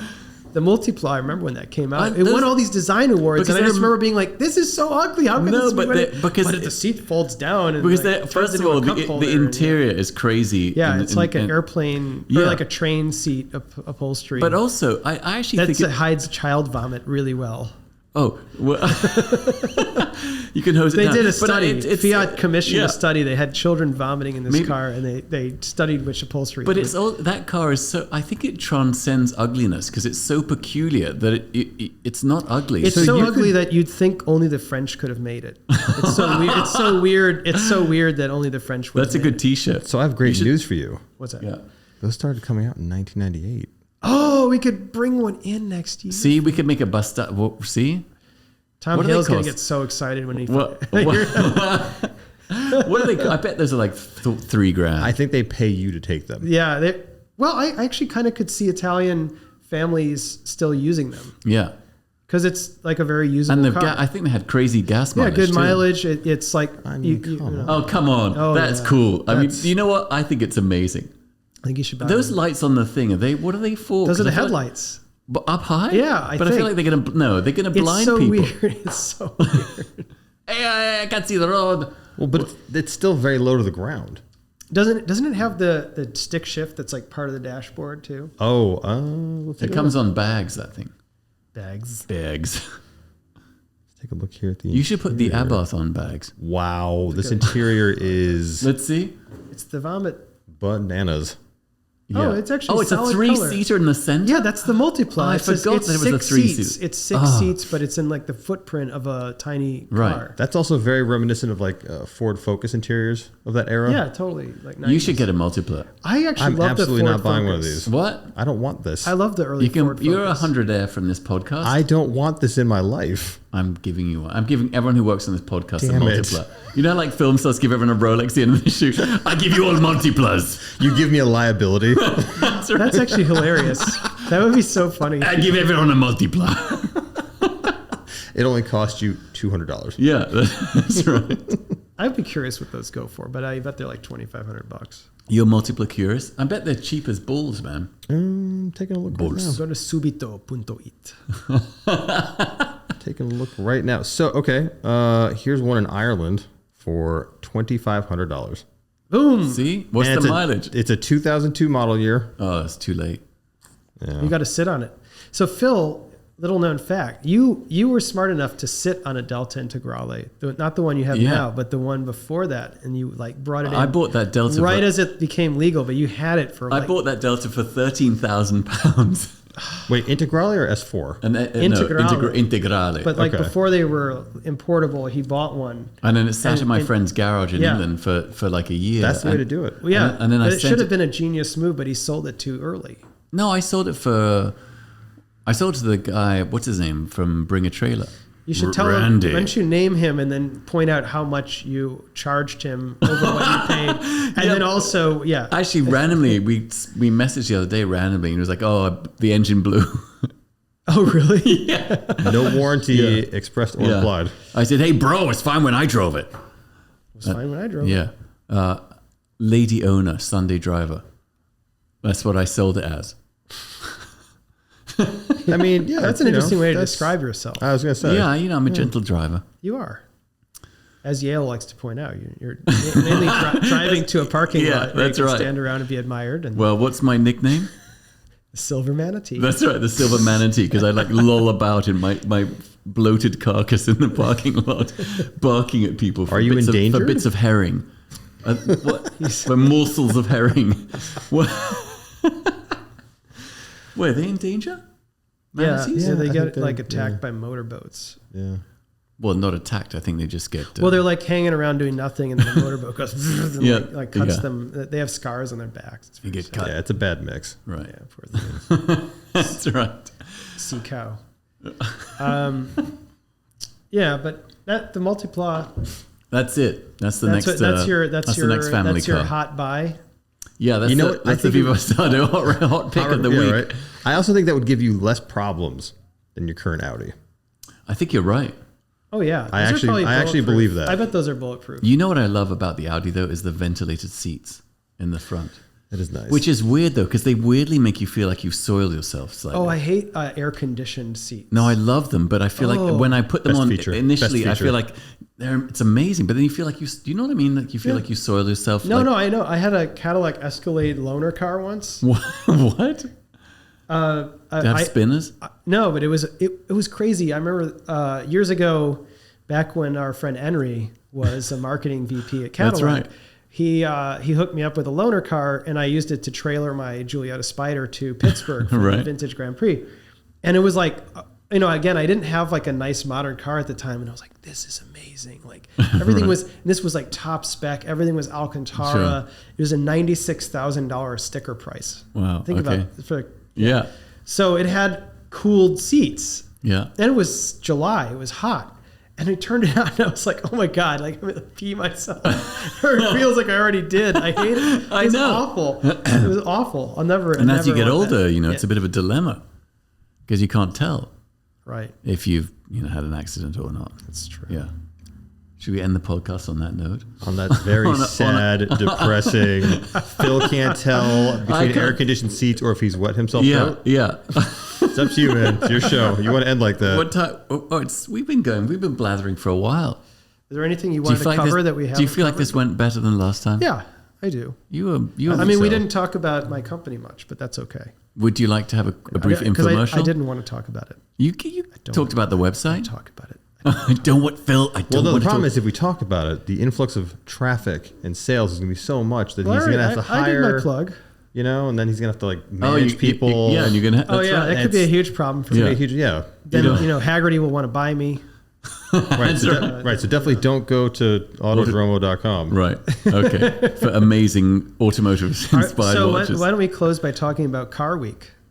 I'm not going. You going? Yeah, Are you? yeah, By the way, this is airing well after Car Week. that's okay. Okay. I can make my predictions. Ooh, okay, so let's hear it. Well, First of all, Tommaso will be showing the same car they've been showing for like 3 years, but in a different color this time around. it's not the baby blue anymore. No, it's a different color now. I liked the burgundy. baby blue. They had that at the bridge. The baby Yeah, blue. that's right. I thought it was pretty cool in person. I thought it was not cool in person. Really? It was because I loved it in pictures, and in person I thought, wow, it's like 50% too big. I loved how like Glickenhaus went like ape shit and said it was like plagiarized from the P45 or whatever it's called. Can we talk about Glickenhaus's t-shirt? Wait, hold on. he went like so ape shit and it was like, this is plagiarism, blah, blah.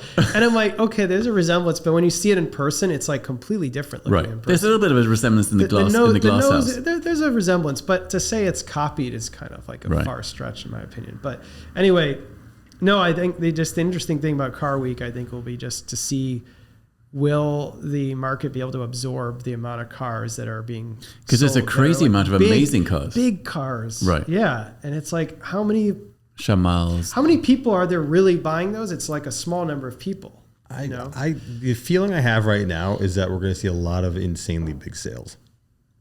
Like I think We will, Bradley thinks no. No, I think there's definitely going to be some like record-breaking numbers for sure, like no question.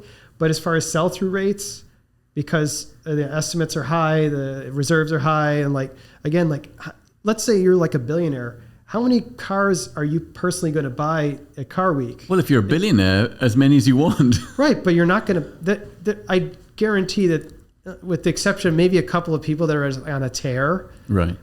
they're not going to buy like 6-7 cars that are like $20 million kind of cars. Right. They're going to be like 1 or 2. Okay, so what are your predictions I just think then? I don't know But their how many- behavior, but it just seems to me like even people with that kind of money, like they're sensible people. You know, they're not like yeah, the world's ending tomorrow. Let's just gonna buy like $300 million in cars today. You know, it's a like, round no, of drinks not. if you're a billionaire. All right. So what are your predictions, man? So you think there's going to be the sell-through rate's not going to be great? You're saying? I just think it'll be.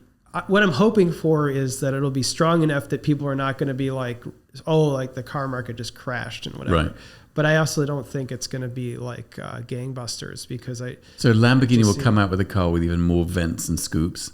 Maybe the new Countach. Well, so okay, what are the big ticket cars, right? So obviously there's a McLaren F1 trading hands this coming week. Yeah, that'll do really well. But that's gonna be private sale, so we might not actually find out the number. But I suspect it could be probably north of 25 at this point. There's the 2-cylinder Pontiac Incel. Oh my God, no. no, there is not. I don't remember. No. I'm trying to think of like the other. There's a lot of crazy stuff. Like, okay, I'm really curious to see what the tulip wood Hispano Suiza sells for. You know that car? Mm-mm. So that car was like, when I was a kid, it was on the cover of the Ralph Stein, like, Treasury of Automobiles. Mm-hmm. That was like one of those cars. It's a 1930s car, right? Yeah. But it's so 70s. Yeah. Because it's made of tulip wood with like gold and brass and everything, and it's so like. It's amazing. It's like the wood dial Rolex kind of, it's like, it's so of that time. So at that moment when that book came out, it was like the coolest car, in historic cars. And then it went away into a collection and it hasn't really been seen much. And so like, that's a one of a kind car. It's super famous. It's coming to the market for the first time in like a zillion years. Like, I'm really curious to see like what does that sell for? I feel like that would do really well. I think so too, but again, the market for that car is super limited. Yeah, but it's that car. Right, you know what I mean? yeah. It's that car. And that, as you say, it hasn't been seen in decades, right? As far as I know. I mean, it's probably been at Pebble Beach. Wasn't it Meekum?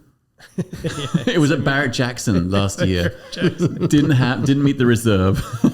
Oh my God. That would be funny to see a car like that. Pontiac Incel.